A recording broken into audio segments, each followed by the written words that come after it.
बच्चों, आज हम एक नया अध्याय मुद्रा का प्रारंभ करेंगे। मुद्रा का अर्थ एवं परिभाषा आज के वीडियो में हमारे द्वारा देखी जाएगी, जानी जाएगी। मुद्रा एक ऐसी सामान्य वस्तु है जिसे हम अपने दिन प्रतिदिन के कार्यों में प्रयोग में लाते हैं, परंतु आर्थिक शब्दावली में मुद्रा क्या होती है, इसको लेकर के अनेक अवसरों पर भ्रम की स्थिति उत्पन्न हो सकती है। इसी भ्रम को दूर करने का प्रयास आज के वीडियो में किया जाएगा। बच्चों, सर्वप्रथम मुद्रा का अर्थ हम जानेंगे। तो मुद्रा के अर्थ को जानने से पहले हम मुद्रा शब्द की उत्पत्ति या अंग्रेजी में जो इसका शब्द है मनी, उसकी उत्पत्ति कहाँ से होती है यह हम देखेंगे। मनी जो अंग्रेजी का शब्द है, इसकी उत्पत्ति लैटिन भाषा के शब्द मोनेटा से होती है। मोनेटा रोम की देवी जूनो मोनेटा नाम से जो थी, उससे यहाँ पर मोनेटा का उद्भव होता है। इसी देवी के मंदिर में प्राचीन रोम के सिक्के अंकित किए जाते थे, इस कारण इन सिक्कों को मनी कहा जाने लगा। प्राचीन काल से वर्तमान युग तक मुद्रा के कार्यों एवं मुद्रा की प्रकृति में अनेक परिवर्तन आ चुके हैं। आधुनिक युग में कोई भी वह वस्तु जो मुद्रा के कार्यों जैसे विनिमय के माध्यम, मूल्य के मापक, ऋण के भुगतान, संचय के साधन आदि को पूरा करती है तथा जिसे राज्य द्वारा मान्यता प्राप्त हो और जो सामान्य जनता द्वारा निसंकोच स्वीकार की जाती हो, मुद्रा कहलाती है।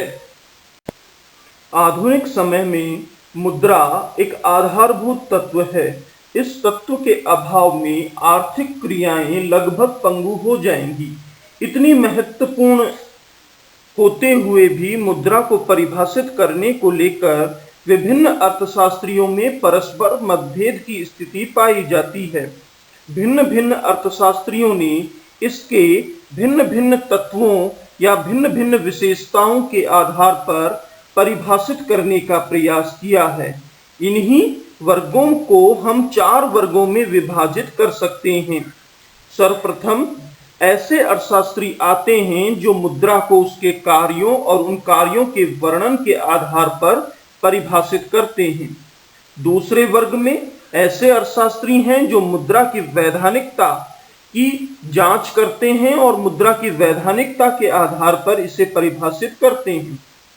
तीसरे वर्ग में ऐसे अर्थशास्त्री हैं जो मुद्रा की सामान्य जन स्वीकृति को देखते हैं और इसी जन स्वीकृति के आधार पर मुद्रा को परिभाषित करने का प्रयास करते हैं। चतुर्थ वर्ग में ऐसे अर्थशास्त्रियों को हम रख सकते हैं जो ऊपर दिए गए तीनों ही वर्गों को सम्मिलित करके एक नई परिभाषा का निर्माण या सृजन करते हैं। अर्थात इस प्रकार के अर्थशास्त्रियों ने मुद्रा के कार्यों, इसकी वैधानिकता एवं सामान्य जन स्वीकृति तीनों ही तत्वों को अपनी परिभाषा में स्थान प्रदान किया है। सर्वप्रथम हम मुद्रा की वर्णात्मक एवं कार्यात्मक परिभाषा देखेंगे। यह ऐसी परिभाषाएं हैं जिसमें मुद्रा के कार्यों को प्रमुख बल दिया जाता है। इन परिभाषाओं को देने वालों में प्रमुखतः हार्टले विदर्स तथा टॉमस हैं। इन्होंने अपनी परिभाषाओं में, जैसे हार्टले विदर्स कहते हैं, मुद्रा वह है जो मुद्रा का कार्य करे।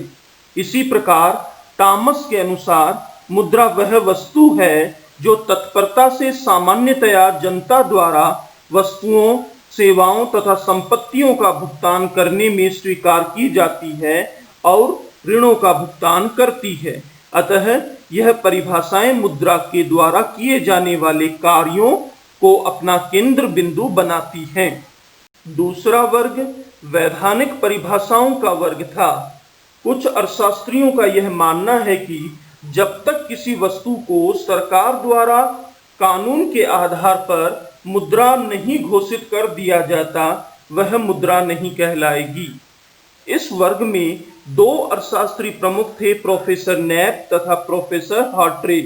प्रोफेसर नैप के अनुसार कोई भी वस्तु जो राज्य के द्वारा मुद्रा घोषित कर दी जाती है, मुद्रा हो जाती है।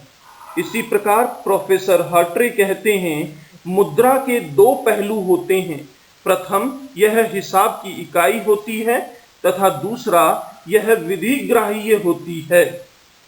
मुद्रा की परिभाषाओं का अगला वर्ग इसकी सामान्य स्वीकृति वाला वर्ग है।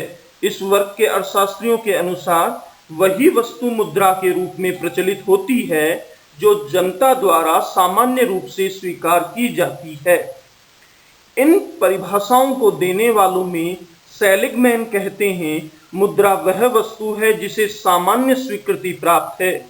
इसी प्रकार कैंट का मानना है, कोई भी वह वस्तु मुद्रा हो सकती है जो सामान्यतः विनिमय के माध्यम एवं मूल्य मापक के रूप में समाज के द्वारा स्वीकार की जाती है। मुद्रा को परिभाषित करने वाला चौथा वर्ग समावेशी प्रकार की परिभाषा लेकर के आता है, जो मुद्रा के कार्यात्मक परिभाषाओं को, वैधानिक परिभाषाओं को एवं सामान्य स्वीकृति पर आधारित परिभाषाओं को अपनी परिभाषा में सम्मिलित करने का प्रयास करता है। इस वर्ग के आधार पर मुद्रा के कुछ आधारभूत गुण स्वीकार किए गए हैं। इन गुणों की पहचान की गई है। इन गुणों में पहला गुण, मुद्रा में सामान्य स्वीकृति का गुण होना आवश्यक है।